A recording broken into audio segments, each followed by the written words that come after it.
going to discuss this Tanfoglio. At least I hope I'm saying it correctly. Nobody's ever really told me how to pronounce it. I inherited this pistol from my brother when he passed away in 1992, just to check it. There's nothing in there. I emailed the manufacturer in Italy and asked them some questions about this pistol, as I didn't really know anything about it. And I sent them the serial number, and they emailed me back rather quickly too. They were very helpful and said that this pistol was manufactured in 1985 and it was sold to a USA distributor in July 16th of 1986. They also told me that some of the parts in this pistol are still in use, but didn't say which ones. I had asked that question for a reason, which I'll get to. It's a really nice pistol. It fits well in the hand. It's easy to shoot. It holds groupings very well. At some point, my brother must have damaged it. The rear sight is a little bit loose, and I talked to a gunsmith, and he said that there is a little bitty notch right in there that you can put it in a vise and give it a good whack, and that would lock this rear sight back into place. But I don't really plan to carry this every day or use it very much. I just kind of take it out every once in a while for fun to shoot. It is a double action, single action. It has part of the way and then a full cock, and you can see the trigger when it has a very easy trigger when you get. There's a little bit of take up. It's very smooth though, very smooth, and then a nice crisp break, and it has a very quick reset on it too. It has a decocker, and if you, it'll just decock it. That's one of the things I probably really don't like about it, is this decocker is really easy to hit. It's right in the way. It's very large. I don't really care for it. And you can see the serrations on the back are very close to this decocker. So racking the slide is really uncomfortable on my fingers because you got to push into this decocker right there, and I just don't really care for it much myself. That's just one of the things I don't really care for. I think this would be in a different location, or the serration should be a little farther down. But it's a really, really nice pistol. Another thing I don't really care for is, I don't know how well you can see that, is this front sight is really hard to see when you're lining this up. If I was going to shoot this every day, I would probably change this, or maybe put a little coloring on there to make it stand out a little bit better. One of the ways to, well, the only way is to field strip this is, I don't know if you can see that or not, there's two little lines right back here. You line this up, and then the slide lock pushes out from the other side.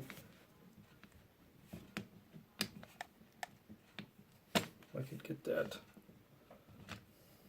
Oh, see if it's cocked. There we go, much easier.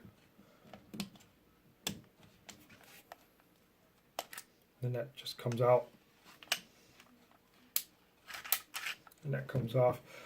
It has stainless steel, everything inside. Stainless steel rod. You can see that is very nice. And the barrel is a stainless steel barrel.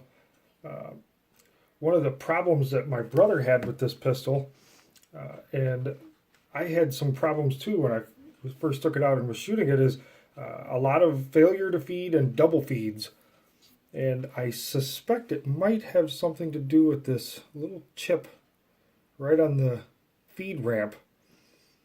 I haven't cleaned the pistol, so it's a little dirty, but I don't know. It's a little bit of a burr on there, and that could cause a problem. But I don't know my brother's knowledge of field stripping or maintaining the pistol. When I first took it apart, the inside everywhere had this really goopy type grease in there, and it stank something fierce.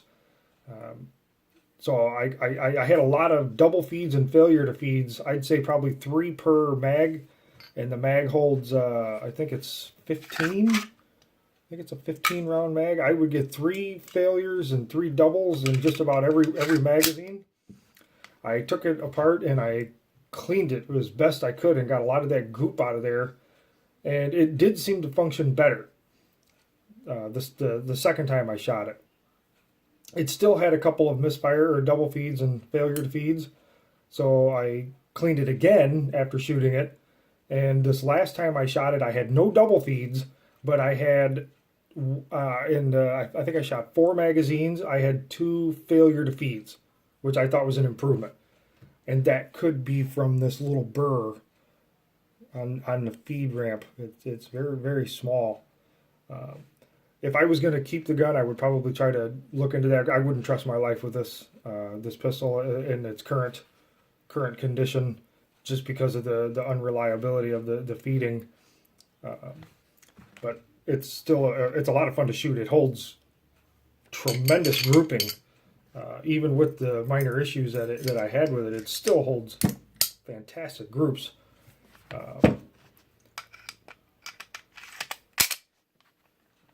Putting it back together is the same. Line the notches up there.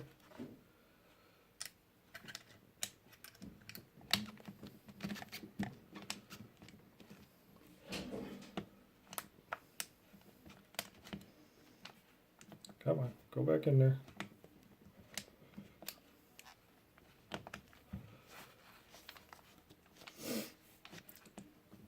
I do find that annoying trying to get those to line up.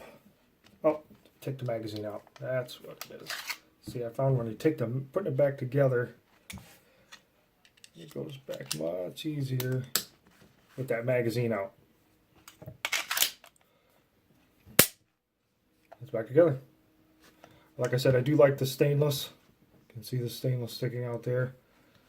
There's a little chip in the grip. These are easy to replace. People will even make these grips, and I could fix that. But again, I'm not going to really do much with it. It's really just a nice memento of a family member, and that's pretty much it on the Tanfoglio. Oh, this is a Model T. You can't really see it there. It's really faded.